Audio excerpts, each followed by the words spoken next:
Teritorial pasal berlapis, dari UU ITE, KUHP baru, hingga UU Perlindungan Anak dan PPDO.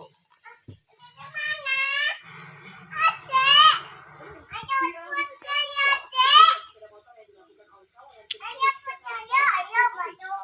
Aksi kawanan bandit spesialis pencuri sepeda motor ini pertama kali terjadi di area parkir sekolah yang ekstensi Kabupaten Ogan Ilir, Sumatera Selatan pada Senin pagi. Terlihat kawanan pencuri dengan sampainya membawa kabur sepeda motor usai merusak kontak menggunakan kunci letter T. Kejadian kedua terjadi di sebuah minimarket. Di lokasi ini aksi mendadak lantaran sepeda motor korban dikunci ganda. Sementara pada kejadian ketiga di sebuah rumah warga, aksi mereka kembali tidak berhasil. Kali ini, meski sempat membawa sepeda motor korban keluar gerbang, pemilik rumah memergoki aksi kedua pelaku dan membuat pencuri motor ini melarikan diri. Ditemui pada Sabtu, Kapolsek Indralaya AKP Junardi menyebut pihaknya masih mengejar para pelaku yang identitasnya sudah diketahui. Tim Liputan CNN Indonesia.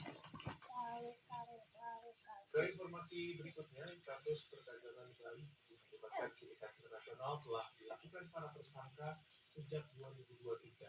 Modus mereka adalah melakukan perekrutan bayi-bayi itu sejak dalam kandungan dengan dalih adopsi. Dan polisi sudah menangkap 14 dari 16 pelaku dan 2 pelaku lain masih dalam pengejaran. Warga menuntut polisi mengusut tuntas sindikat perdagangan bayi sebagai bentuk perlindungan pada anak-anak. Simak informasinya dalam Indef Variasi Pagi. Terbongkarnya kasus perdagangan bayi berkat laporan salah satu orang tua yang melapor anaknya diculik. Namun setelah dilakukan penyelidikan, itu ternyata perdagangan bayi dengan iming-iming adopsi. Kini 14 dari 16 pelaku telah ditangkap oleh Direktorat Reserse Kriminal Umum Polda Jawa Barat dan masih memburu 2 pelaku lain, yaitu Lilith dan Yulian Ningsih. Sebelumnya, polisi telah menangkap agen Indonesia otak perdagangan bayi, yaitu Lili alias Popo, 69 tahun, setibanya dari luar negeri di Bandara Soekarno-Hatta, Tangerang.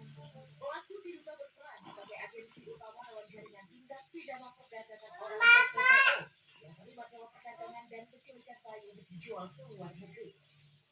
Penyidik Polda Jawa Barat mendalami pelaku dalam sindikat sekaligus mengembangkan jaringan lain yang diduga terhubung dengan kasus ini. Di 6 anak yang tadi itu dijual di Singapura dengan modus agen atau adopsi itu ya ini hukumnya. Nanti ada satu lagi AA yang dia membantu untuk membuatkan identitas ya, paspor ya, KTP ya, dengan pura-pura yang Indonesia ini yang dibuat itu kemudian menyambungkan dengan orang-orang lain. Kini, sebanyak 14 orang telah ditetapkan sebagai tersangka dalam kasus ini. Polisi pun telah menyelamatkan 6 bayi, termasuk tengah menelusuri bayi-bayi lain yang berada di Singapura.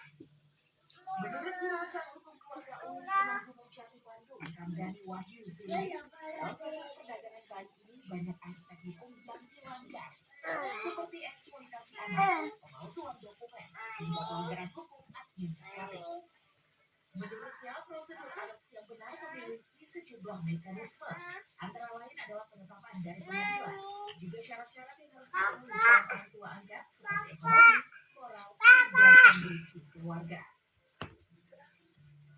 Nah, kemudian misalnya diambil melalui transaksi jual